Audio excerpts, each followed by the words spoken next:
Nos meus últimos vídeos, várias pessoas pediram que eu viesse aqui e comentasse sobre a censura do Crivella com o gibi dos Vingadores, onde tinha dois homens se beijando. Eu gostaria de fazer uma análise mais detalhada, um pouco mais aprofundada dos motivos que fizeram o Crivella tomar essa atitude. João Dória também havia feito isso recentemente com material didático.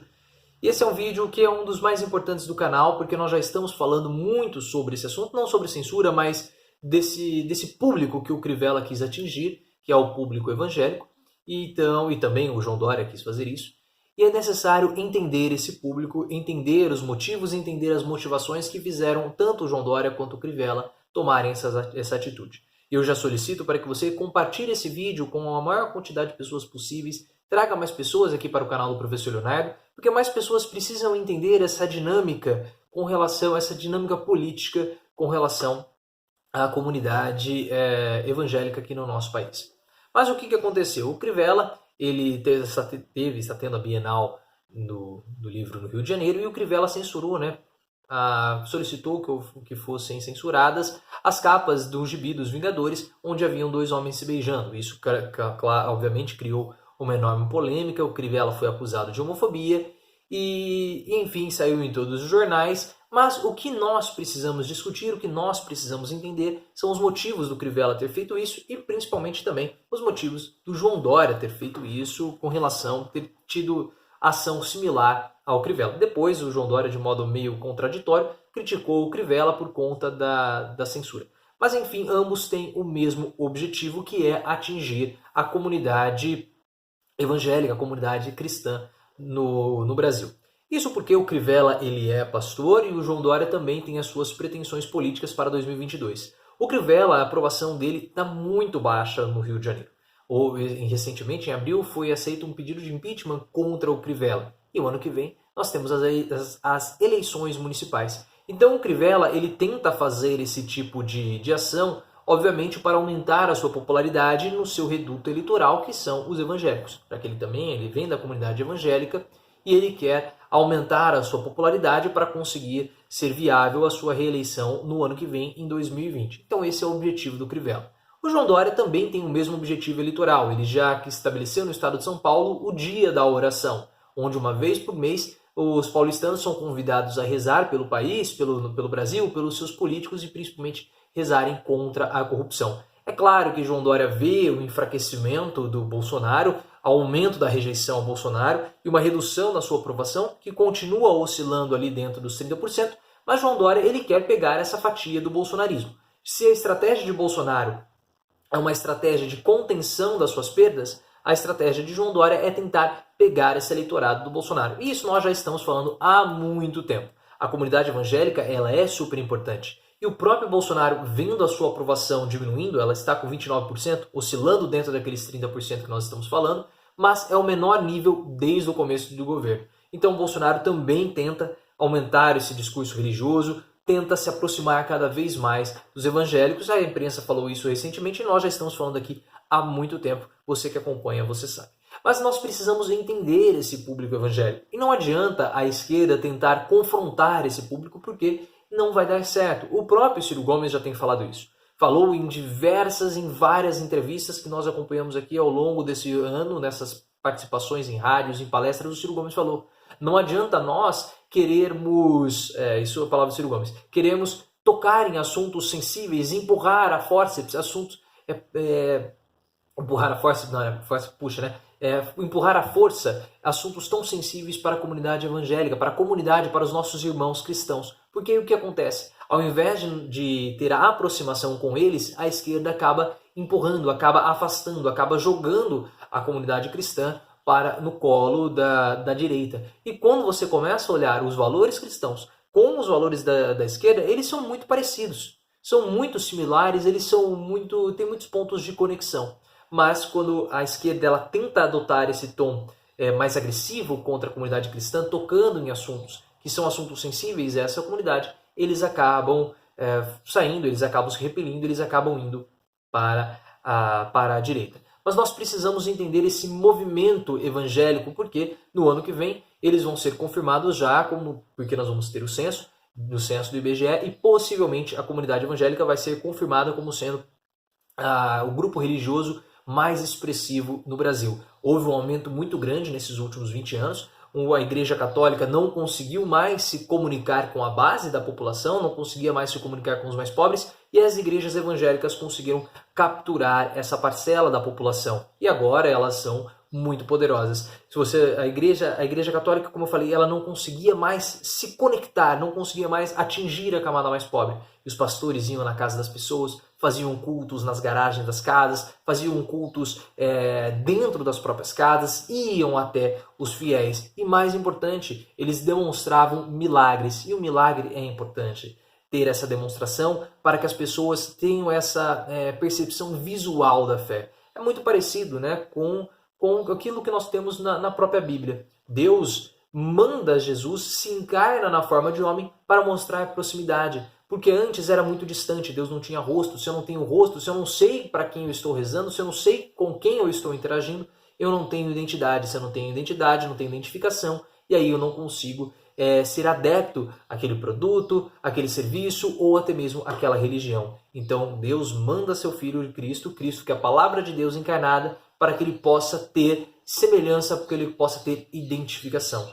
com os fiéis, com a população, com os homens. Só que isso foi há muitos anos. Agora, nós já fazem mais de 2000 anos, né? Então, nós precisamos ter novamente esse tipo de identificação.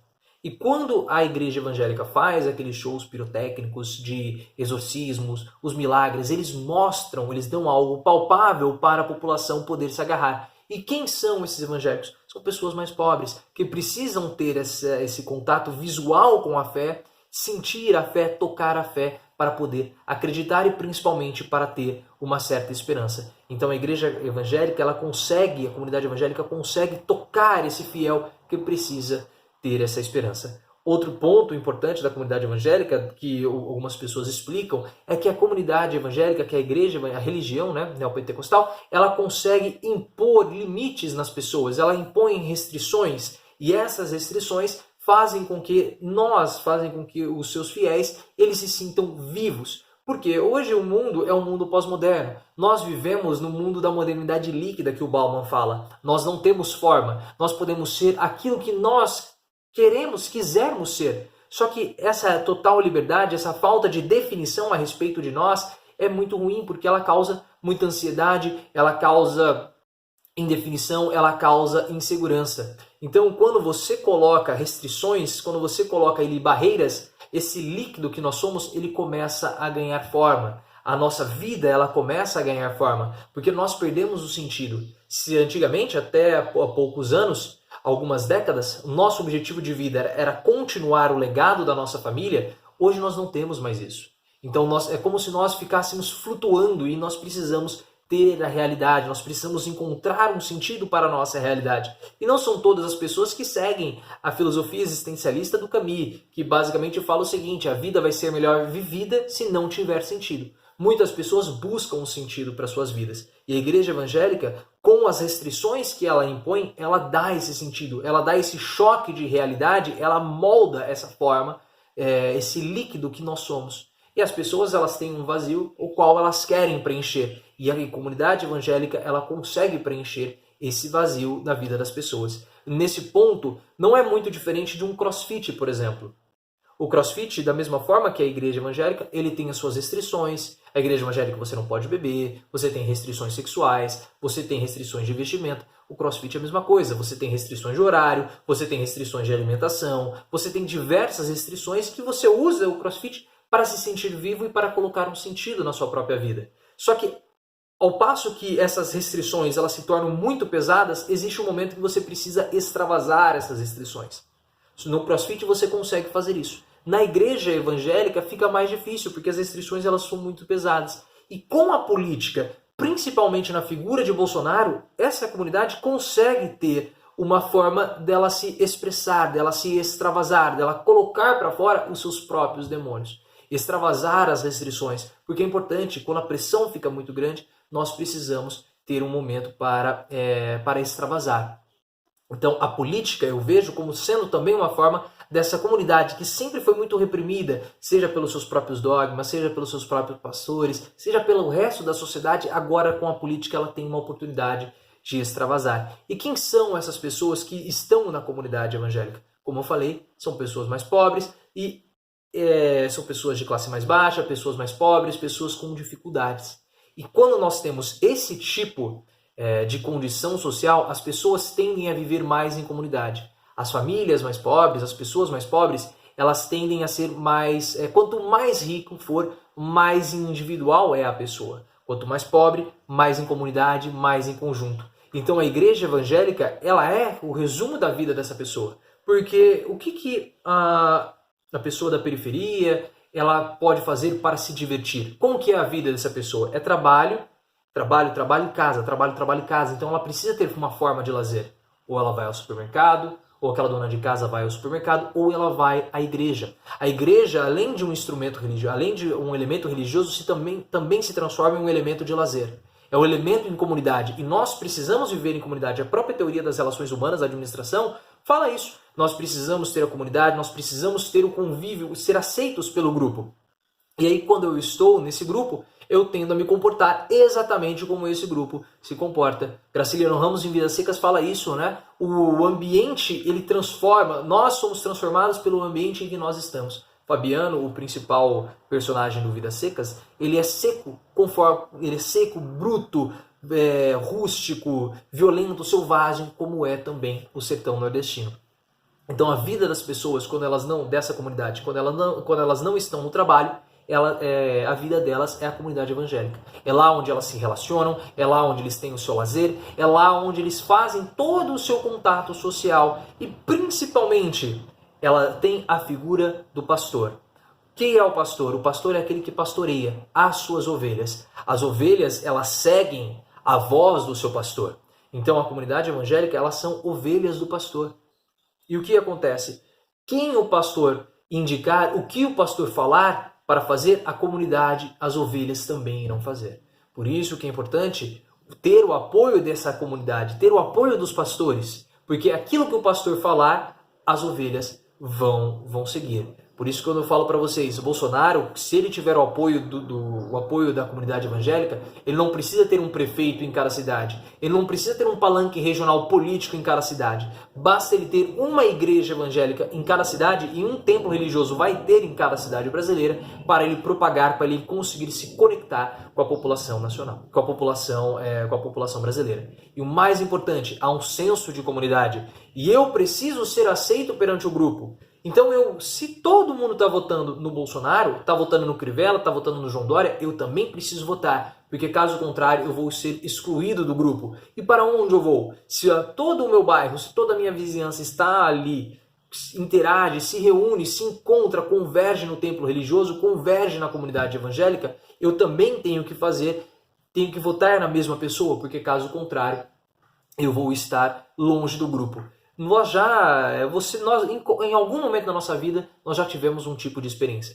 Uma experiência como essa, que nós precisamos agir da mesma forma que o grupo para sermos aceitos. Possivelmente você, na sua adolescência, já deve ter tido algum produto, alguma peça de roupa, um tênis, um celular, enfim, um acessório, uma pulseira, que todos os seus amiguinhos tinham, todas as suas amigas tinham e você precisava ter também para ser aceito no grupo, para você não ser excluído. É a mesma coisa. Então a comunidade puxa os elementos, puxa os agentes, puxa os indivíduos para votarem em Bolsonaro, porque caso contrário, essa pessoa estará fora do grupo, ela se sente excluída do grupo. E a igreja é tudo que ela tem, ela não tem absolutamente mais nada na vida dela. Então ela precisa votar em Bolsonaro para se sentir parte do grupo.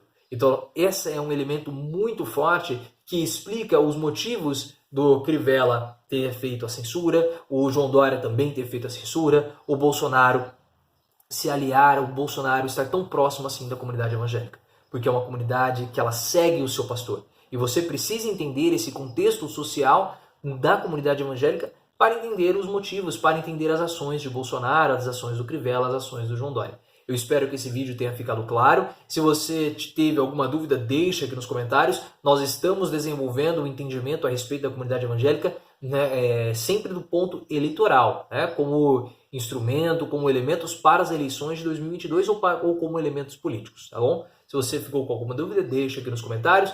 Compartilhe esse vídeo, porque foi, modéstia à parte, eu achei que ficou um vídeo muito legal. E também se inscreva no canal do Professor Leonardo e me siga no Twitter, @profleoficial.